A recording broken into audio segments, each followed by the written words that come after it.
আদালতে চুরি, দরজা ভেঙে গুরুত্বপূর্ণ নথির চুরির অভিযোগ। কোর্টের পক্ষ থেকে রেল পুলিশের কাছে অভিযোগ দায়ের। বর্ধমান স্টেশনে জিআরপি ও আরপিএফ এর নিরাপত্তার ঘেরাটোপে থাকা রেল আদালতে চুরির ঘটনা ঘিরে চাঞ্চল্য।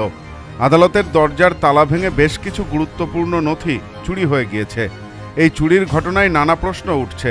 দুষ্কৃতীরা দামি জিনিসপত্র চুরি করেনি, চুরি হয়েছে আদালতের বেশ কিছু নথিপত্র। চুরি হয়েছে ট্রায়াল রেজিস্টার ও অন্যান্য গুরুত্বপূর্ণ বেশ কিছু নথি। স্বাভাবিকভাবেই মামলা সংক্রান্ত নথি লোপাট করতেই পরিকল্পিতভাবে এই চুরি হয়েছে বলে মনে করা হচ্ছে।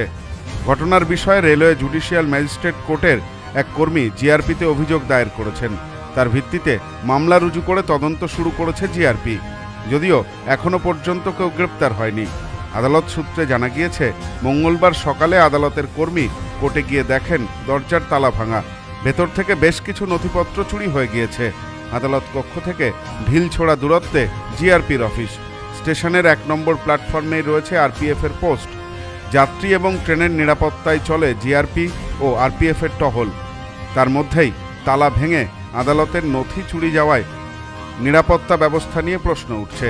কোর্টের নথি মানে রেকর্ড, যেটা সেই রেকর্ডটা একটা খুব ভাইটাল জিনিস। একটা কেসের সমস্ত কিছু সেই রেকর্ডে কিন্তু থাকে। তো এটা আমাদের কাছে একটা খুব কৌতূহল বিষয় আর কি, যে স্টেশন চত্বর মানে সেখানে আরপিএফ জিআরপি সকলে এত সুরক্ষিতভাবে স্টেশনটাকে রাখে, কারণ স্টেশন খুব সেন্সিটিভ জায়গা হয় এবং সেখানে সব সময় আপনার কড়া নিরাপত্তা রাখা হয়। সেই স্টেশনের ভেতরে কোর্ট থেকে যে নথি চুরি যাচ্ছে, এটা একটা খুবই কৌতূহলী ব্যাপার। জিআরপির এক অফিসার বলেন, তদন্ত শুরু হয়েছে, চুরির কিনারায় সব ধরনের চেষ্টা চলছে। আপনাদের মুখে চুরি যাওয়ার বিবরণ শুনেই বোঝা যাচ্ছে যে চোর বা চোরেরা একটা বিশেষ উদ্দেশ্য সাধনের জন্য এই কাজটা করেছে। কেননা টাকা পয়সা নিল না, অথচ রেকর্ড চুরি হচ্ছে। আমার যেটা মনে হয়, ওদের এই কার্যকলাপ দেখে আমার মনে হয় কোনো প্রভাবশালী চোর বা চোরেরা বা গ্যাং আছে, তারা ওই নথি যদি সরিয়ে ফেলে, তারা মনে করছে হয়তো মামলা থেকে রেহাই পাবে, সেই কারণেই করেছে। কেননা টাকা পয়সা বা অন্যান্য গুরুত্বপূর্ণ জিনিসগুলো সেগুলো চুরি হলো না। চোরেরা তো টাকা পয়সাই চুরি করে, টাকা পয়সা ফেলে রেখে চোরেরা নথি নিয়ে যাচ্ছে। আমার মনে হয় নথির মধ্যেই যত কিছু তদন্ত জিনিস লুকিয়ে আছে। এই ঘটনায় চরম উদ্বেগ প্রকাশ করেন বর্ধমান আদালতের আইনজীবী। এক আইনজীবী জানান, কোনো প্রভাবশালীর কাজ হতে পারে। এত নিরাপত্তার মধ্যে কি করে চুরি হয়? সেখানে কোনো দামি জিনিসপত্র চুরি হয়নি, শুধুমাত্র নথি চুরি হয়েছে। এতেই প্রমাণিত মামলাকে নষ্ট করতেই এই চুরির কাণ্ড ঘটানো হয়েছে। মজাদার ব্যাপার, এরকম ঘটনা সাধারণত দেখাই যায় না। এবং রেলওয়ে ম্যাজিস্ট্রেট কোর্ট, যেটা আমাদের বর্ধমান স্টেশনে 1 নম্বর প্ল্যাটফর্মে আছে, তার পাশেই আরপিএফের অফিস আছে, জিআরপির অফিস আছে এবং কোর্ট তার একটা নিজস্ব নিরাপত্তার ব্যবস্থা আছে।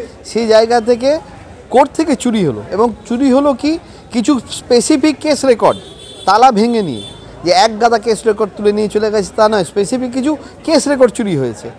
যদি ওজনে কেউ বিক্রি করার ব্যাপার থাকে তাহলে ওটা 10-15 টাকা 20 টাকাও দাম নয়, কিন্তু নথিটা কিন্তু কোনো কেসের ক্ষেত্রে বা অন্য কোনো ব্যাপারে কিন্তু যথেষ্ট গুরুত্বপূর্ণ। সেই ক্ষেত্রে চাবি ভেঙে কিছু স্পেসিফিক নথি চুরি হয়ে যাওয়া এটা রীতিমতো একটা চিন্তার বিষয়। তো যাই করেছে, এটা কিন্তু খুব একটা থ্রেটনিংয়ের ব্যাপার। তার কারণ হচ্ছে কোর্টে এত নিরাপত্তা থাকার সত্ত্বেও যদি কোর্ট থেকে কোনো ডকুমেন্টস চুরি যায়, এটা একটা খুবই বড় কথা। কারণ মানুষ সবথেকে বড় সেফ জায়গা হচ্ছে কোর্ট। কোর্টের কাস্টডিতে, সেফ কাস্টডিতে সমস্ত কিছু থাকে। সেখান থেকে যদি নথি চুরি হয়ে যায়, সেখানে সমস্ত অরিজিনাল ডকুমেন্টস না থানায় সেগুলো থাকে, না পার্টিসদের কাছে থাকে, না লয়ারদের কাছে। কোর্টের জিম্মায় রাখা মানে পৃথিবীর সবথেকে সুরক্ষিত জায়গায় রাখা। সেখান থেকে যদি নথি চুরি হয়ে যায়, এটা কিন্তু রীতিমতো একটা থ্রেট আমাদের কাছে। Bureau report, news no man's land, Bardhaman. বধুয়া গুঁড়ো মশলা, গন্ধেও ভালো, স্বাদেও ভালো। বধুয়া গুঁড়ো মশলা সম্পর্কে আনে অটুট বন্ধন।